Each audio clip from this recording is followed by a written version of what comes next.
Hello, everybody. You're watching the SMC Journal podcast, where it's all about performance engineering in IT today. And I'm Scott Moore, your host, and I want to thank you for watching. Today is the second in a series of podcasts where we're talking about observability platforms. And we've already talked about New Relic, Dynatrace, and the Splunk platforms. And today we're going to continue on in that discussion. Not sure how many parts we're going to do, but we'll do as many as it takes. You may notice that the background of my studio here is a little different. That's because we've moved facilities. Still a work in progress. We're still putting things together. You'll probably start seeing the background and everything change over the next few episodes, but it's really exciting, some of the changes that are happening here at the SMC Journal podcast. I'm sure you're going to be happy about that too. So before we get started into our discussion of observability platforms, let's talk about our sponsors. That includes Micro Focus. You know, performance matters to them. They have the largest community of practitioners in the world around their LoadRunner solutions. That includes LoadRunner Professional, Enterprise, Cloud, and Developer. So check out their LoadRunner family page. You can click on that QR code that you see on your screen right now, or we've got a link on our show notes in both YouTube and the smcjournal.com for this episode. And we've got the LoadRunner family page as well as the YouTube playlist that talks about performance engineering using their solutions. This episode is also sponsored by my friends at Performance Lab. They're a provider of premier load and performance testing services for enterprises of all industries. They focus on robust methodology, tools, and their experienced engineers who know how to wrangle these tools. They've been around since 2008, and they've built a solid reputation of being reliable worldwide.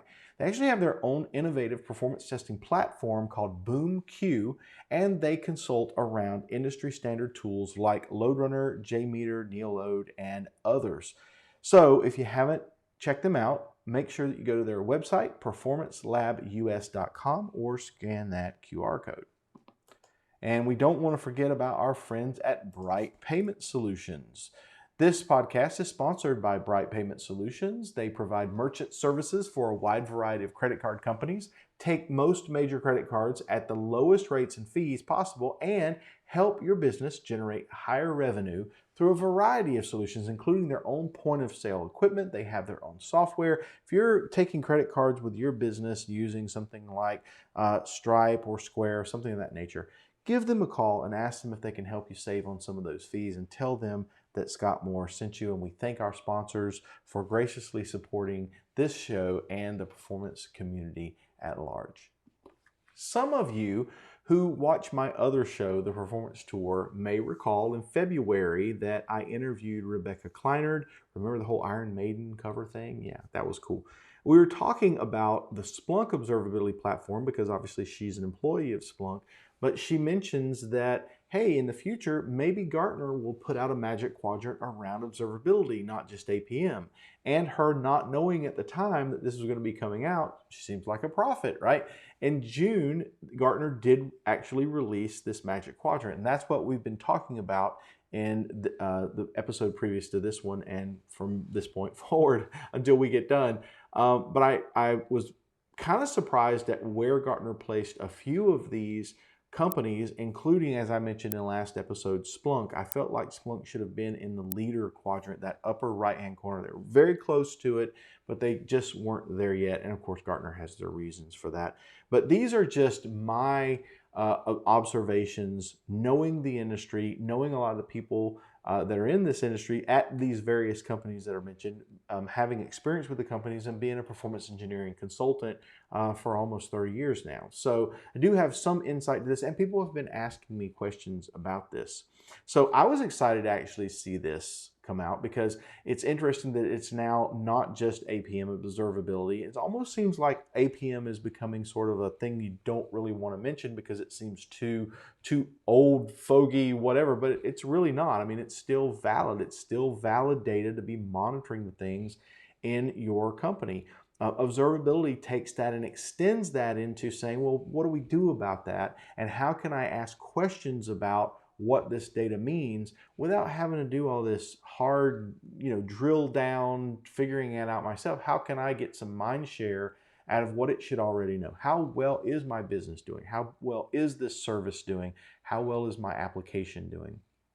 Those are valid questions that I think observability platforms should be able to help answer.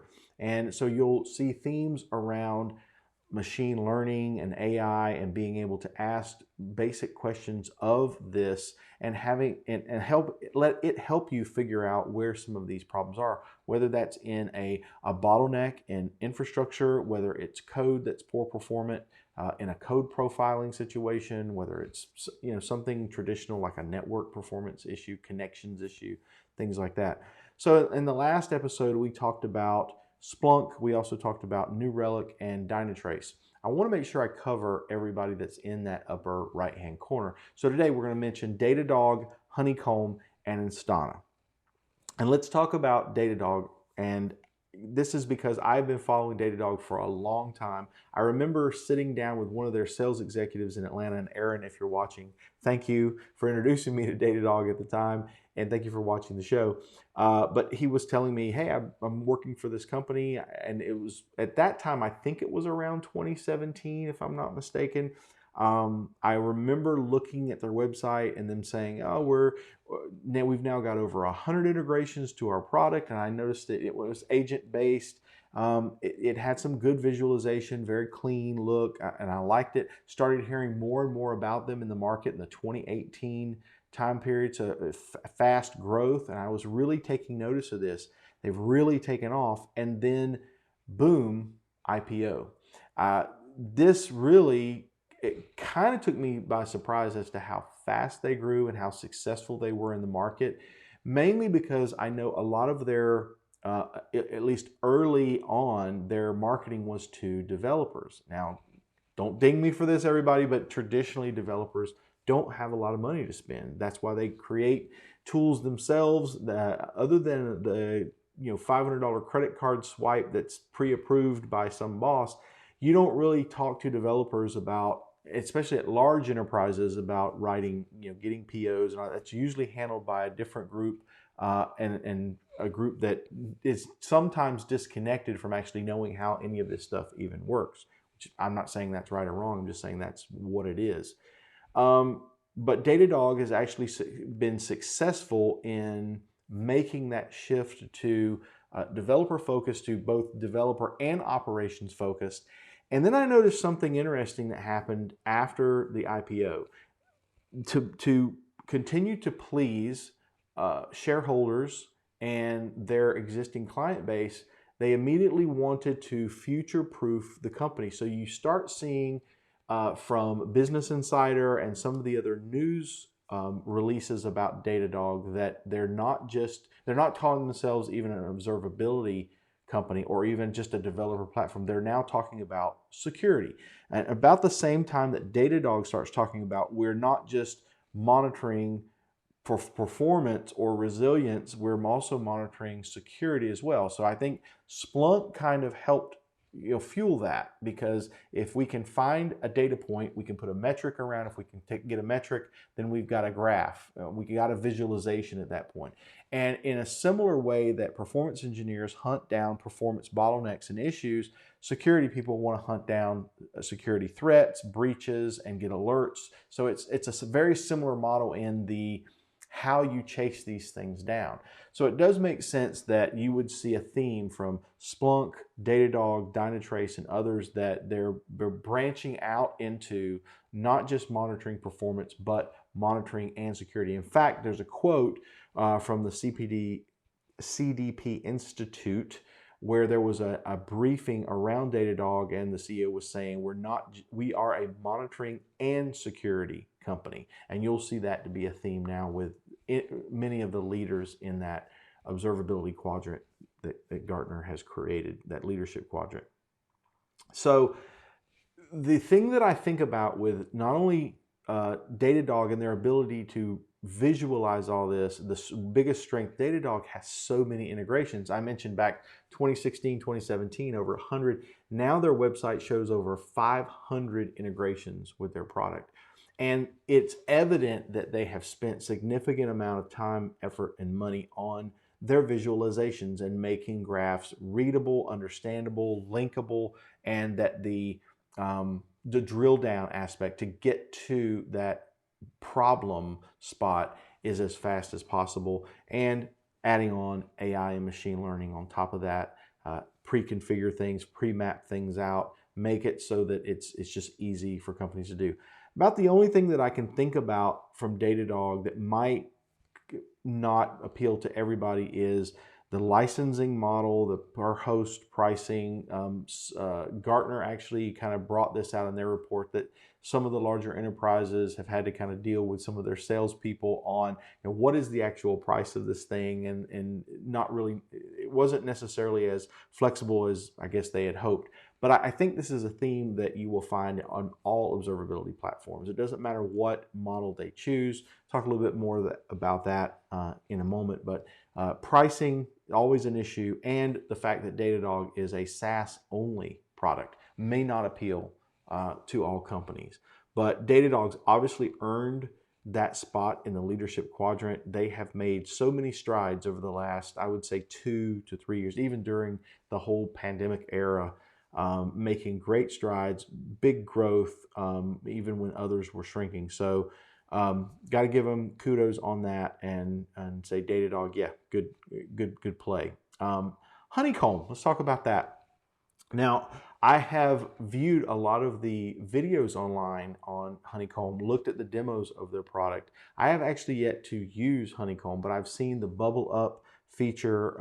I've seen a demonstration of how they drill down and get to root causes of problems, or adding traces to your code, things of that nature. The interesting thing to me about Honeycomb is it was kind of built post APM solution. So a lot of these, Datadog would be even not a very old player in the market, but built and became popular at a time where it was still more talking about APM, application performance monitoring, than we were talking about observability at the time. Now everybody just wants to talk about observability, and just sort of APM is just sort of there, it's part of it, but it's not necessarily the emphasis. Honeycomb is sort of a post APM solution, built by engineers that I believe came from Facebook, were working together and started building some internal tools that allowed developers and operations to be looking at the same thing in their own way, in their own language, to begin to talk to each other to figure out problems faster, which became the inspiration for Honeycomb. You hear more observability lingo without the baggage of the APM past, if that makes sense. So you'll hear more emphasis on SLO, making service level objectives definable, versus how you would try to find that same thing in a traditional APM solution. I hope that makes sense. On the other hand, now Honeycomb has a different pricing structure. They're not a per host or resources on a host licensing. It's a tiered structure. They do have a free structure, by the way, a free tier, but their tiers are based on volume versus per host, or number of CPUs on a host, or whatever. And of course, they face issues as well with some companies saying your pricing is not as flexible as we would like. So it doesn't really matter which licensing model that you choose. Somebody is not going to like that model, and it's not going to work for them, and they're going to want all these different things that you offer. So I don't really see that as necessary. I just see that as part of selling a product, right? And I actually made a brief attempt for myself to try to build an APM solution, which totally failed. So it goes to the fact that what these folks are doing, all of them, is very difficult. It's very complex to build something, especially to meet the needs of the enterprise. But back to Honeycomb, I see that most of them are geared to, most of the solution can be used by anybody, but it seems to be that to me, a mid-tier type solution, a newer company, a starting up company that is a post-APM comfortable solution. Otherwise, it may be kind of difficult for the group wanting to deploy Honeycomb and utilize it to work with a team who has traditionally been focused on an APM solution. There's a little bit of a translation, there's a little bit of I guess, training or upgrading of a mindset that may happen when you start moving into slows and things like that. So just more of an education issue than anything, but Honeycomb is definitely in that leadership spot. The next one is right sitting there next to Honeycomb, which is Instana. And what is interesting about where they were placed in that magic quadrant is Honeycomb is showing more ability to execute, while Instana, as far as Gartner is concerned, has more leadership capabilities. Now, I see Honeycomb out there in all of the major conferences, their own conference, everything that has to do with open telemetry these days, OliFest, OliCon, their speakers are out there. They're showing leadership in the market. So that really surprised me versus Instana. Now let's talk about them for a second. I first started following Instana a few years ago, and I found out about their monitoring capabilities and how they're very good at, hey, let's just find everything for you that you've got out there with our agent. We've got all these integrations that we support. You don't have to do anything. We'll report it back to you. We create the dashboards for you, so you don't have to do any of that. I mean, it all seems from at least their marketing that it's just a plug and play and it's all good. But now, about the time that I start following them seriously, boom, they get picked up by IBM, which is an interesting play for IBM because they have so much stuff already from a monitoring capability from previous acquisitions and internally built tools. I mean, Tivoli immediately comes to my mind. Since the acquisition, where does Instana really fit in IBM? Not just technologically, like how would they tie into Tivoli or even a performance testing product like the rational performance testing tool or something where you could monitor that information under load and pull it in and bidirectionally provide, those type of metrics. You don't see anything like that, as well as culturally. How do they fit in with IBM as a whole, culturally with their other products? I don't really know that we've seen any of that direction.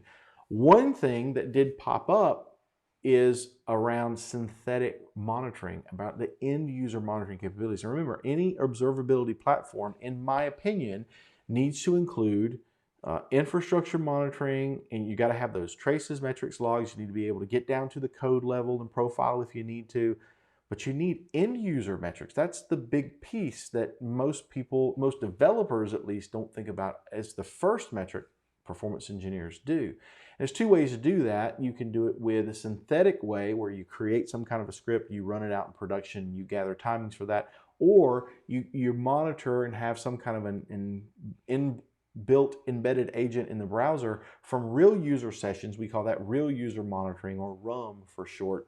That type of telemetry needs to exist and did not. That's one of the things that Instana kind of got dinged on. Well, Instana is listening. So as I'm doing this podcast, I noticed that there was a brand new press release, June 30th just came out. I actually saw it just a couple of days later after that. It says synthetic monitoring is coming to Instana. Now this is from the Instana blog page.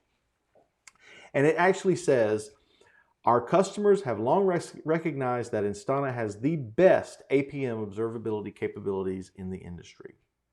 Except you don't have the capability of synthetic monitoring, end user monitoring.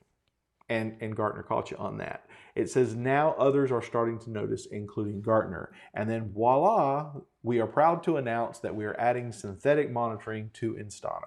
So they're checking off the box. It says, okay, Gartner, you got us on that. We're adding it to that. And now and that may be why they're being seen as showing leadership, because they respond to these holes that may have been seen by Gartner or some others from their research.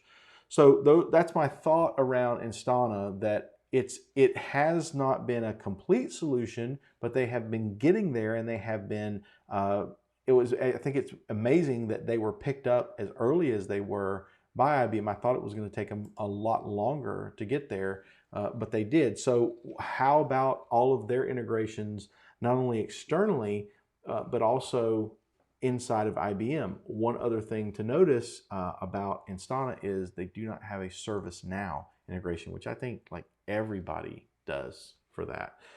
So those are my thoughts. Again, going back to themes here in general for all of these observability platforms, it's a difficult thing to do. One word that keeps popping up in my mind around this is as you get bigger and bigger clients, if I'm thinking about them as an observability platform vendor, and I take on a client who has, 50,000 servers, the density of the information, that word density just keeps popping up in my mind, because how do you display this cliched single pane of glass for a 50,000 server thingamabob that's got all these other things attached to it that these different departments need to see? There's no single pane of glass there may be for a single person or a single department, but I don't think that necessarily exists. But just in general, how do you display that information in a way that's intuitive?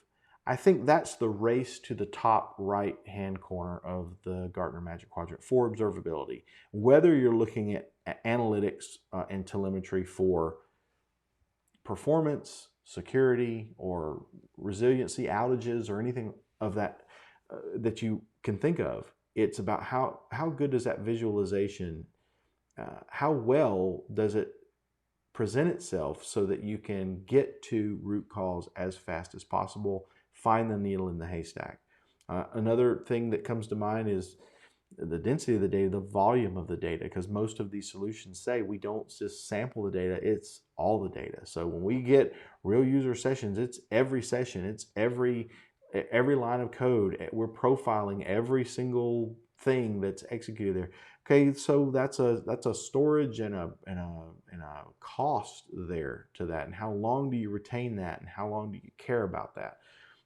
That's another thing. And the third thing that keeps coming up is obviously flexibility on pricing, whether it's SaaS only, hybrid, in-house. What do they provide? Those are things that I think all vendors are always going to wrestle with, and your company has to decide on, where does the ROI begin for me? Can I get started with this platform and it bring me the ROI that I need when I'm a 10-person company versus when I'm a 10,000 person company? That's something only you can decide. But it is interesting to see how the players how the fallout of this Gartner Magic Quadrant to see what happens with that and how the vendors react to that. We've already seen, as I just said, Instana reacting to this, saying, oh, okay, well, we are going to add this feature. You'll probably see some additional things changing in each of these products based upon that information. All right, so that's for this episode. That's about as much as I'm going to be able to cover. So I think in the next episode, we're going to look at some of the other players that aren't in the leadership quadrant, but are they probably need to be mentioned and probably talk about. There may be dark horses or up and coming, and we just need to mention them because there are a few surprise players in there. And I want to mention one that's actually even not on there that probably should have been. So I hope you'll join me for the next episode. I would like to hear your experience around this because you may totally disagree with my observations. I'm pretty easy to get a hold of. My website is scottmoore.consulting. This website for this show is smcjournal.com, by the way. And that is my URL for my LinkedIn profile and my Twitter handle. And you can also email me at help@scottmoore.consulting. Would love it if you would subscribe to the YouTube channel if you like this type of content. We would love to see you on there. We've recently passed over 1,000 subscribers, and I really want to thank everybody who has subscribed to the channel. We are going to be doing a giveaway. I had to do this relocation and change the studio out before I did, but we're coming up with a way to do that. We've got a lot of other things happening. This podcast is being broadcast in July, early July. I think this is the July 12th edition. And in August, we're going to be doing a Nashville Performance Tour meetup. You can find more about that on theperformancetour.com, or just look at my LinkedIn feed. I think I posted about every 5 minutes about it, but you do have to register for it. I have probably some more information on that in the next episode. But I want to thank everybody for watching. Love your feedback. Hear from you. Thanks for watching today for the SMC Journal podcast. This is Scott Moore saying thanks and bye-bye.